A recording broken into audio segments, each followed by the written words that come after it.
It's all right, sweetheart. I'll be to bed soon. I gotta talk to New York City. What kind of fucking intro is that? All right.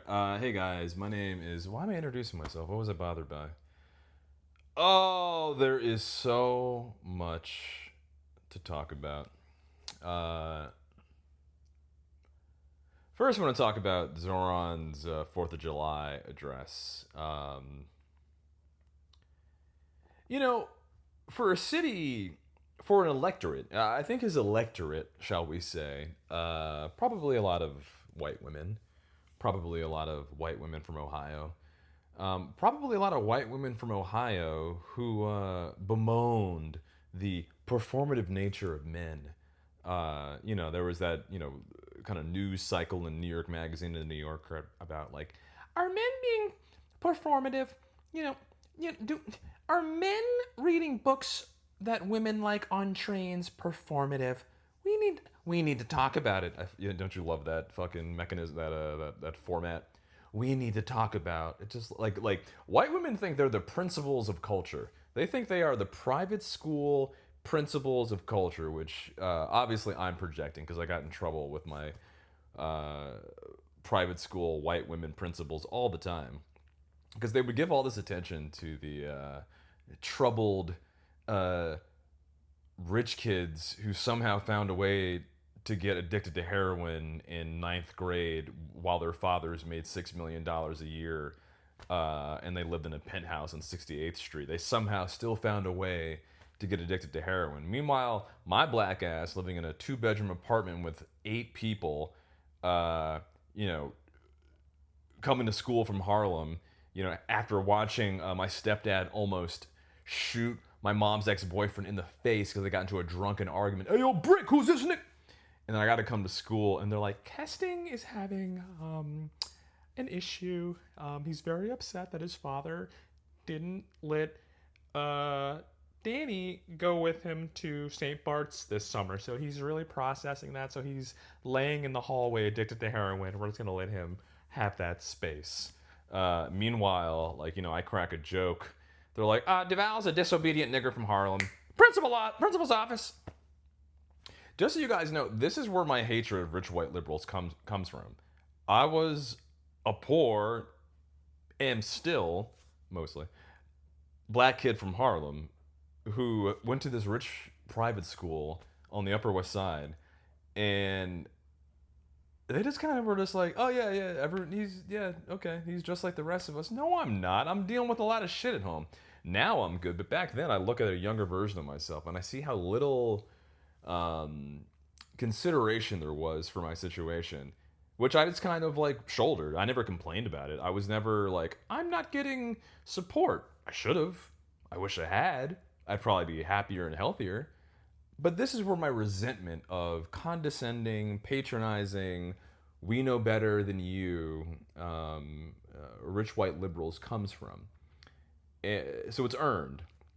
And when we have a guy like Zohran Mamdani who went to if you can believe it, a private school bougier than mine, who, is now espousing all this fucking trickle-across economics, which is a term I coined and we'll get into later, of you don't want money, money bad. We share money. That's like someone eating a delicious cake with high caloric content that is fucking delicious and rich and fattening. That's like someone eating that entire cake and being like, hey, you don't want this cake.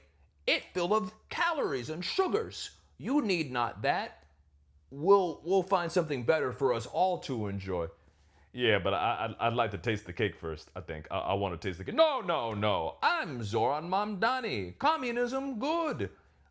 Though I rich, you don't want a taste of this cake I've had plenty of growing up. He went to Bank Street, a fucking private school bougier than Calhoun. And the difference between he and I is that he had rich parents. And even if they weren't rich, which I'm sure they are, they were more affluent than my single mom was and my incarcerated father was.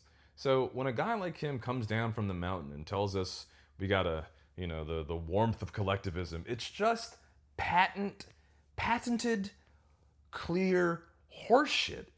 And it's like, again, I don't think he's a bad human being per se, but the ideologies that his fucking who I've been taking the time to look into his parents, and I'm not interested in attacking parents because if y'all come from mine, I'm gonna fucking kill you.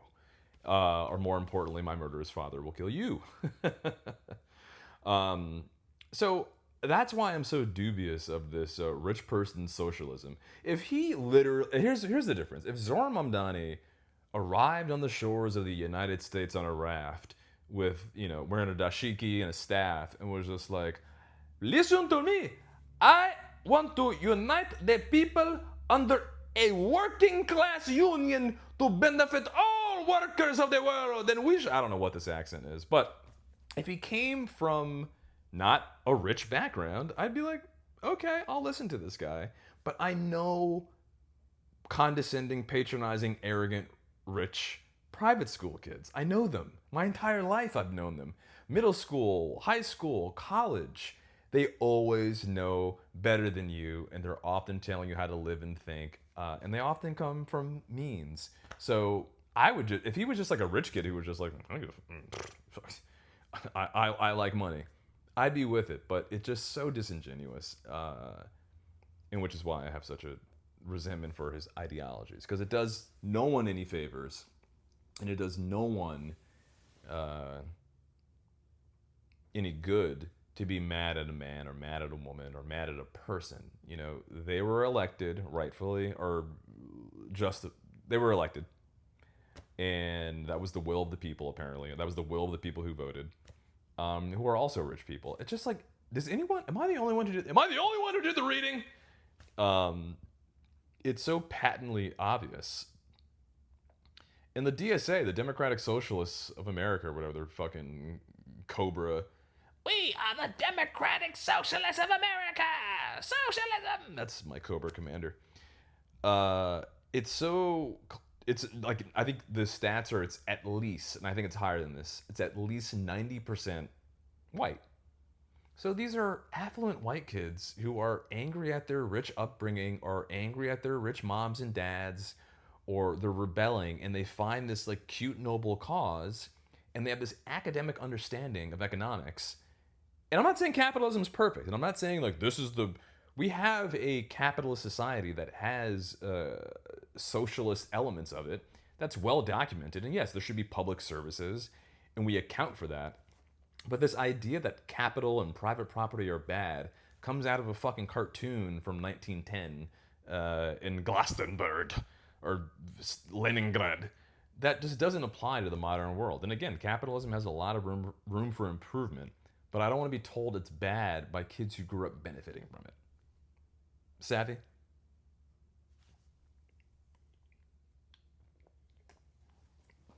I don't know. Back to trickle-across economics. The whole proposition of democratic socialism, or socialism in general, is that we have to reset the playing field. We have to, distribute wealth, redistribute wealth, and not equality of outcomes. An equality of outcomes, like all these things. But if you show up to the starting line of the race, let's just say we're resetting with socialism. That's the goal of the DSA, theoretically, right? We're going to reset the economic system so that everybody can get their fair share, and we're going to, landlords are bad, and capital's bad, and private property's bad. If we show up to this starting line, and for the first 20, 30 years of your life, you've been benefiting from the system you want to topple, and you show up, and then the other people who show up, black, brown, working class, white people, who have been generationally poor to this starting line, wearing rags, and the DSA people, the Sia Weavers, the Zohran Mamdanis, show up with their suits, but they take their suits off because they want to blend in.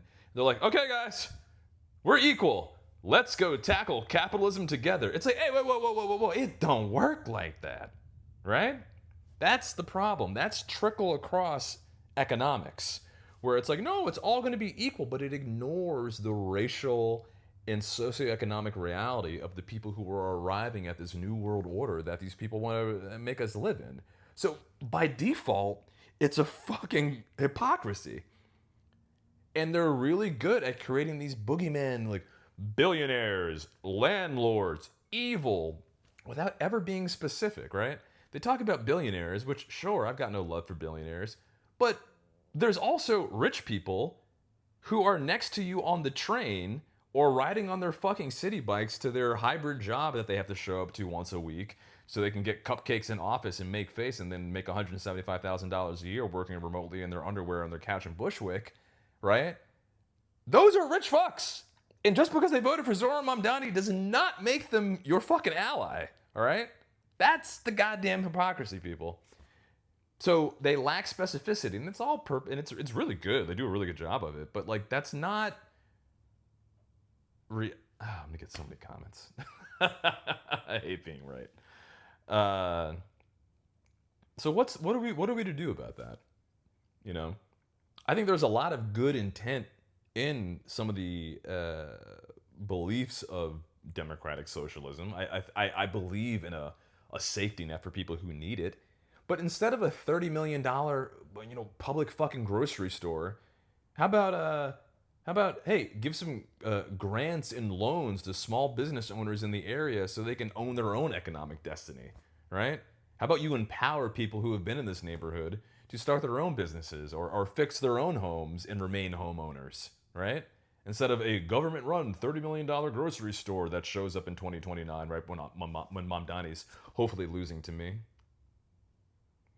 Right? What kind of solution is that? Did you ask the people of these neighborhoods, hey, do you need another fucking grocery store? Is that what the community wants? Is that what the existing supermarket and bodega owners need? Did you have that dialogue first and that was the conclusion the community came to? Or again, did you come down from the mountain and say, I know better. I went to private school. I read about Marx in fucking at Wesleyan or wherever the fuck that asshole went to college. And now he's telling you how to live. I'm not interested in hating the guy on a personal level. I just think his policies and politics smack of every bullshit class I attended at the Calhoun School on 81st Street or Emerson College in Boston, where everyone who never had to struggle a day in their fucking life told the other people, or were learning how to tell other people how to live theirs. Not interested.